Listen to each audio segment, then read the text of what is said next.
بسم اللہ الرحمن الرحیم۔ السلام علیکم، میں منیر شاکر۔ میں آپ کے سامنے سورۃ آل عمران کی آیت 79 یہ رکھنا چاہتا ہوں۔ اس سے بات ہم آگے بڑھاتے ہیں۔ یہ کیوں رکھنا چاہتا ہوں، اس کا پہلے ہم مفہوم دیکھ لیتے ہیں۔ اس آیت کو آپ خود قرآن کو کھول کے دیکھ لیں، کسی بھی ترجمے کو دیکھ لیں۔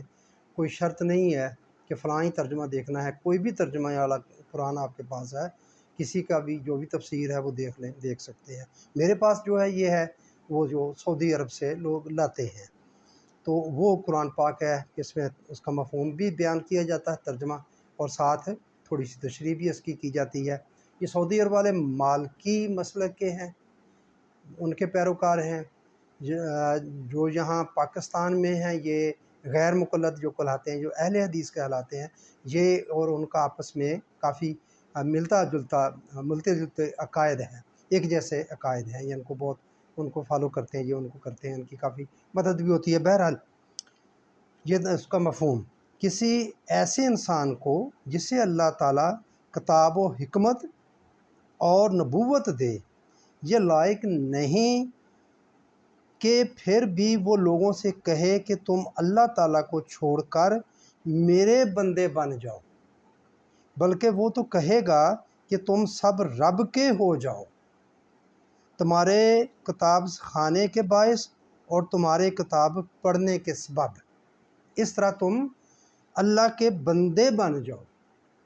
وہ یہ کہے گا، کسی کو بھی نہیں حق حاصل، حتیٰ کہ جس کو نبی کو بھی حق اختیار حاصل نہیں کہ وہ کہے کہ تم میرا حکم مانو، بندے بن جاؤ۔ بندے بننے کا مطلب یہ ہے کہ جس کا تم حکم مانتے ہو، ہم اگر اللہ کا حکم مانتے ہیں تو پھر ہم اللہ کے بندے ہیں، اگر نہیں مانتے تو پھر ہم اللہ کے بندے نہیں، جس کا حکم مانتے ہیں اس کے بندے ہیں۔ انہوں نے ساتھ تھوڑی سی تشریح بھی کی ہے، میں وہ بھی آپ کو بتا دوں۔ یعنی کتاب اللہ کی تعلیم و تدریس کے نتیجے میں رب کی شناخت اور رب سے خصوصی ربط و تعلق قائم ہونا چاہیے۔ اسی طرح کتاب اللہ کا علم رکھنے والوں کے لیے ضروری ہے کہ وہ لوگوں کو بھی قرآن کی تعلیم دے۔ اس آیت سے واضح ہے کہ جب اللہ کے پیغمبروں کو یہ حق حاصل نہیں، یہ خود یہ کہہ رہے ہیں، پیغمبروں کو یہ حق حاصل نہیں کہ وہ لوگوں کو اپنی عبادت کرنے کا حکم دیں، تو کسی اور کو یہ حق کیوں کر حاصل ہو سکتا ہے؟ یہ تفسیر ابن کثیر کا بھی حوالہ ساتھ دیا ہوا ہے۔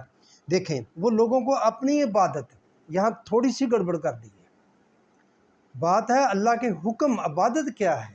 عبادت بھی اللہ کا حکم ہے۔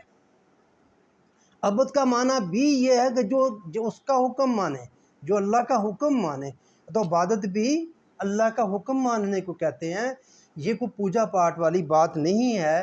مطلب اس سے بڑا واضح ہے کہ خواہ وہ پیغمبر ہی کیوں نہ ہو، وہ یہ نہیں کہہ سکتا، وہ یہ اس کے لیے لائق نہیں ہے۔ یہ قرآن کہہ رہا ہے کہ وہ کہے کہ تم اللہ کا حکم نہ مانو، میرا حکم مانو۔ دو چیزیں آ گئی، وہ یہ بھی ہے کہ وہ اللہ کا بھی حکم مانو، میرا حکم بھی مانو، کہ دو حکم برابر ہو گئے؟ نہیں، وہ ایسا نہیں کرے گا، پیغمبر ایسا نہیں کرے گا، نہیں کر سکتا کہ اللہ کا جو حکم ہے اس میں کمی بیشی یا اضافہ نہیں کر سکتا۔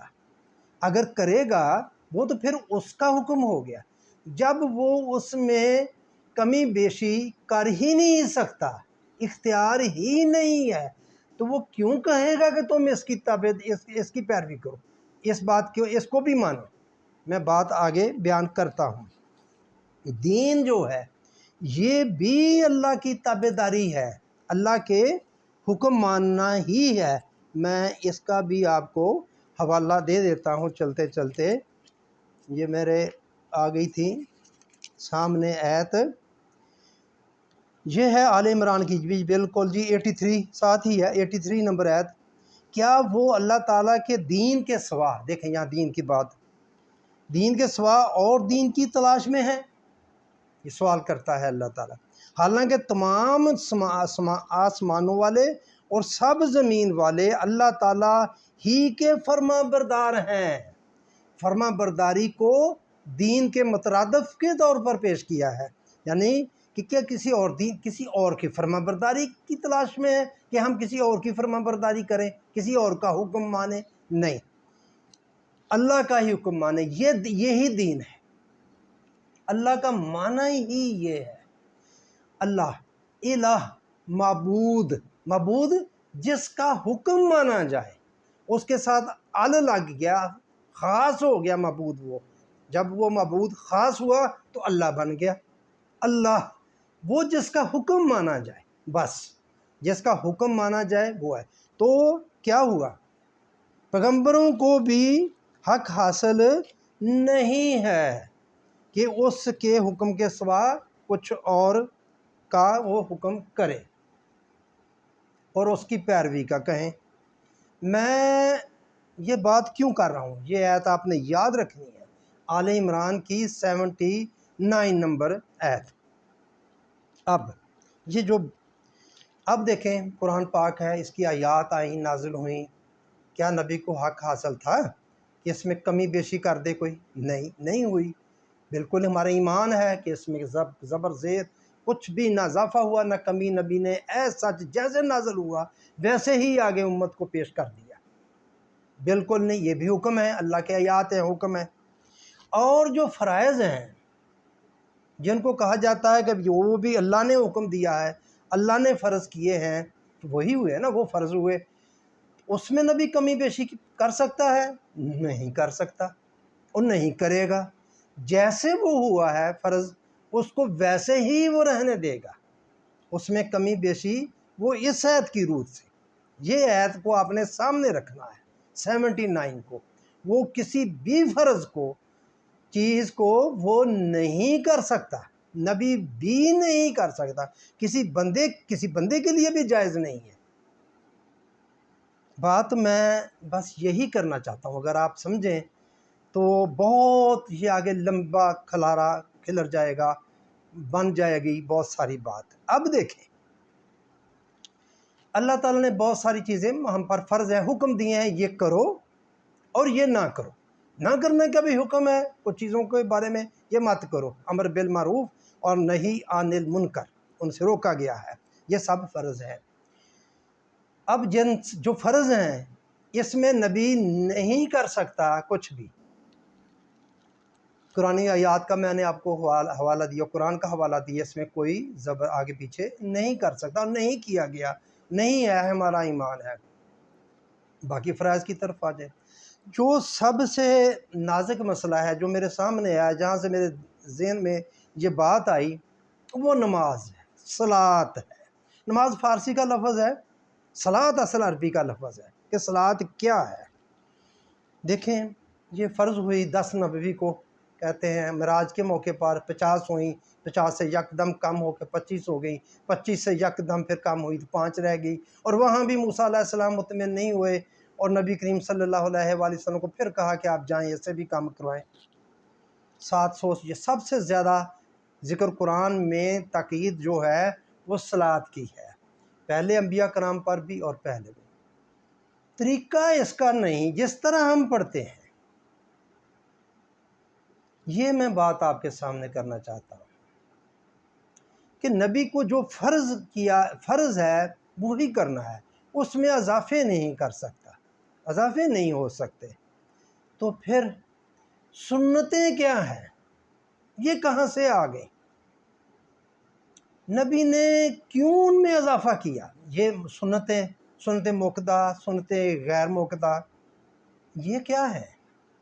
کیوں ہے؟ کس نے کیا؟ قرآن کہتا ہے کسی کو بھی لائق نہیں ہے، نبی کو بھی نہیں۔ اگر نبی کو نہیں تو پھر آگے کیوں ہے؟ اگلے کس نے یہ کر دیا ہے لازمی؟ پھر نوافل ہے، وہ اب تو لازمی ایک طرح سے بنے ہوئے ہیں نا، ظہر کے 4 سنتے ہیں فرضوں سے پہلے، اور بعد میں 2 سنتیں ہیں، اور پھر 2 نفل ہیں، وہ بنائے ہیں۔ سنت کہا کہ نبی نے ریگولر کام کیا، اور سنت غیر موقدہ وہ عصر کی 4 سنتے ہیں، کبھی کبھی پڑھی۔ نفل تو بالکل ہی اضافی چیز ہے، کس نے یہ ساتھ ملا دی ہیں اللہ کے حکم کے ساتھ؟ کس نے ملایا؟ یہ تو ہوگی ان سنتوں کی بات جو نماز 5 وقت کی نمازیں ہیں، قرآن میں نہیں ذکر۔ میں قرآن کوئی اختلاف کی بات نہیں، 5 نمازیں آپ پڑھتے ہیں، بالکل پڑھیں، میں بھی اسی کا قائل ہوں۔ جس طرح پڑھتے ہیں آپ اسی طرح پڑھتے رہیں، میں بھی اسی کا قائل ہوں۔ سوال ہے صرف میں آپ کے سامنے رکھنا چاہتا ہوں، میں بھی پڑھتا ہوں، میں حنفی مسلک کا ہوں، میں جیسے وہ پڑھتے ہیں ویسے ہی پڑھتا ہوں، میں ویسے سب کے پیچھے پڑھ لیتا ہوں۔ مجھے اتفاق ہوا میں اہل تشیع کے پیچھے نماز شاید ایک پڑھی ہے اور ان کی مسجد میں جا کے پڑھی ہے بالکل، اور اہل حدیثوں کے پیچھے پڑھی، دیوبندی سب کے پیچھے میں پڑھ لیتا ہوں، مجھے کوئی مسئلہ نہیں ہے۔ میں یہ عرض کرنا چاہتا ہوں، اس آیت کے اپنے سامنے رکھنا ہے، حکم ہے نماز کا، نماز پڑھیں۔ قرآن میں جس طرح حکم ہے جو ہے، اور اچھا وہ بات میں نے کر دی کہ جو اس میں سنتے ہیں پھر وہ کیا ہیں، ان کی کیا حیثیت ہے، نبی نے فرضوں کے ساتھ سنتے کیوں ملائیں، اس حکم میں اضافہ کیوں کیا، کر نہیں سکتا، اختیار نہیں، پھر کس نے اس کو یہ بنا دیا، کس نے اس میں شامل کر دیا نمازوں کے ساتھ یہ سنتے ہیں یہ سنتے ہیں۔ اب آگے بڑھیں، نماز کے اندر جو فرائض ہیں، اور نماز آپ نے 2 فرض پڑھنے ہیں فجر کے یا ظہر کی 4 فرض پڑھنے ہیں، اس میں بھی ہم کہتے ہیں کہ یہ فرض ہے، آگے یہ سنتے ہیں، یہ مستحب ہے۔ مستحب تو بالکل ہی کوئی اور چیز بن جاتی ہے نا، تو وہ تو بندوں نے کسی نے آگے کی ہے، تو یہاں تو اللہ واضح ہے کسی ایسے انسان کو جسے اللہ تعالیٰ کتاب و حکمت اور نبوت دے، یا نبی کو ہی اختیار نہیں ہے تو اور کسی بندے کو کیا اختیار ہو سکتا ہے؟ تو جو نماز کے اندر پڑھنے کے اندر 2 فرضوں کے اندر جو فرائض ہیں اس کو نبی کیسے تبدیل کر سکتا تھا؟ یہ کھڑے ہونا، ٹھیک ہے جی، نماز میں کھڑے ہونا فرض ہو گیا، کئی اس میں بھی میرا خیال کوئی اختلاف ہے کہ اتنے فرض ہیں، کوئی 13 فرض کہتا ہے، کوئی 8 کہتا ہے، بہرحال جو بھی فرض ہیں آپ رکھیں، جو اب تک طے ہوئے ہیں آپ ان فرضوں کو مانیں، میں بھی مانتا ہوں ان کو کہ وہ رکھیں آپ ان فرضوں کو۔ ان فرضوں کے علاوہ جو کچھ ہے، اضافہ جو ہے، یہ کس کو اختیار ہے؟ نبی کو تو نہیں اختیار، پھر کس کو اختیار ہے کہ جو ان کو بڑھائے؟ اب بس یہی میرا سوال ہے آپ سے۔ وضو ہے، وضو کا طریقہ بتایا قرآن نے، یہ سورۃ المائدہ کی 6 نمبر آیت میں اس کا بھی طریقہ، تیمم کا بھی بتایا اور وضو کا بھی بتایا ہے۔ اے ایمان والو، جب تم نماز کے لیے اٹھو تو اپنے منہ کو اور اپنے ہاتھوں کو کوہنیوں سمیت دھو لو، اپنے سروں کا مسح کرو اور اپنے پاؤں کو ٹخنوں سمیت دھو لو۔ یہ وضو کا طریقہ بتایا، یہ ہے فرض۔ اس میں آگے جو کچھ ہم کرتے ہیں جو اور اس میں ذکر نہیں ہے، وہ اضافہ کس نے کیا ہے؟ میں عرض کر رہا ہوں کہ نبی نہیں کر سکتا، یہ تو قرآن کی آیت ہے۔ نماز تو وہ تو ایک اور خارج سے ذرا فرض کرا دی گئی نا معراج کے موقع پر، وہ الگ کہانی داستان ہے، ایک رنگین داستان ہے بیان کرنے کے لیے۔ تو یہ جو ہے پنجگانہ نمازیں، قرآن میں ذکر نہیں ہے پنجگانہ کا، 5 وقتوں کا بھی، 5 وقت کی نمازیں وقت پر پڑھیں، یہ عمل ضرور ہے، میں اس کا منکر میں بتا رہا ہوں آپ کو کہ یہ ایسا کوئی عمل ضرور ہے، لیکن جیسا ہم کر رہے ہیں میں اس کے بارے میں میں کہہ رہا ہوں، سوال اٹھا رہا ہوں، کہہ رہا ہوں کہ وضو یہ فرض ہے، یہ جو باتیں بتا دی گئی ہیں۔ آگے بات ہے جنابت کی، یعنی کہ غسل کرنے کی، غسل کر لیا کرو، اس کی کوئی آگے ڈیٹیل لمبی چوڑی نہیں ہے، اور آگے تیمم کا ذکر ہے۔ تیمم ہم ویسے ہی کرتے ہیں جتنا قرآن نے بتایا ہے، میرا خیال ہے اس میں کوئی اضافہ ہم نہیں کرتے۔ وضو میں بہت اور چیزیں بھی شامل کر لیں، اور خاص کر جی وہ اٹھیں آپ کلمہ شہادت کریں آسمان کی انگلی اٹھا کر، تو آپ کے لیے جنت کے 8 دروازے کھل جاتے ہیں۔ تو میرے بھائیوں، میں یہ بات آپ کے سامنے ہی اس آیت کے حوالے سے، سورۃ آل عمران کی آیت نمبر 79 کے حوالے سے، کہ نبی کو اختیار نہیں، نبی اس میں کوئی اضافہ نہیں کر سکتا، نبی اس میں کمی نہیں کر سکتا، قرآن کی روح سے اس کو اختیار نہیں ہے، تو پھر یہ چیزیں اس چیزوں کی طرف کیوں لگا دیا گیا؟ میرے بھائیو، دین کو جب بدلا گیا، جب اس کا ٹارگٹ ہی بدل دیا گیا، تو پھر کسی نہ کسی طرف تو لگانا تھا نا لوگوں کو، کہ آپ یہ کرتے رہیں، ثواب اکٹھا کرتے رہیں، نوافل پڑھتے رہیں، اور یہ ہوتا رہے، اور وہ اس کے پیچھے لگایا ہوا ہے۔ تو میں بس میرے بھائیو یہی بات اس صورت آیت کے حوالے سے یہی کہنا چاہتا تھا۔ تو پھر سنتوں کی کیا حیثیت ہے؟ وہ تو اضافہ ہیں، وہ تو اضافہ ہیں فرضوں کے ساتھ اگر ملائیں سنتوں کو، وہ تو اضافہ ہیں۔ نبی اضافہ کر نہیں سکتا اللہ کے حکم میں، نہ کمی کر سکتا ہے، تو پھر یہ کیا ہوا؟ تو پھر یہ کیا سارا ماجرا ہے؟ ذرا غور کریں۔ بس میں یہی عرض کروں گا کہ آپ اس آیت کو آپ خود کھول لیں، قرآن تفسیریں بے شمار ہیں لوگوں نے کی ہوئی، بڑے بڑے پاکستان کے عالم جو ہیں جن کے نام آپ سب جانتے ہیں، آپ تفہیم القرآن لے لیں، ضیاء القرآن لے لیں، آپ عرفان القرآن، تدبر القرآن، معرف القرآن، آپ ساری تفسیروں کو دیکھ لیں، دیکھیں آپ کہ کیا ہے ماجرا، یہ اس آیت کی کیا تفسیر کرتے ہیں، تو پھر آگے ہم کیا کرتے ہیں، سارا کچھ کیا ہے؟ فرض ہے جس کو ہم نے پورا کرنا ہے۔ نبی نے بھی فرض کو پورا کیا، فرض پورا کرنے میں نبی اور امتی برابر ہے۔ نبی نے بھی فرض کی، اس کے حکم کی تابع داری کرنی ہے، اطاعت کرنی ہے، اور امتیوں نے بھی اسی کی اطاعت کرنی ہے۔ تو میں بات بس زیادہ لمبی نہ ہو جائے، زیادہ بور ہو جاتا ہے بندہ زیادہ لمبی بات کرنے میں، تو میں صرف یہی بات کہنا چاہتا تھا کہ یہ جو اضافے ہیں نبی کو اختیار نہیں ہے، تو پھر یہ اضافے کس نے کیے ہیں؟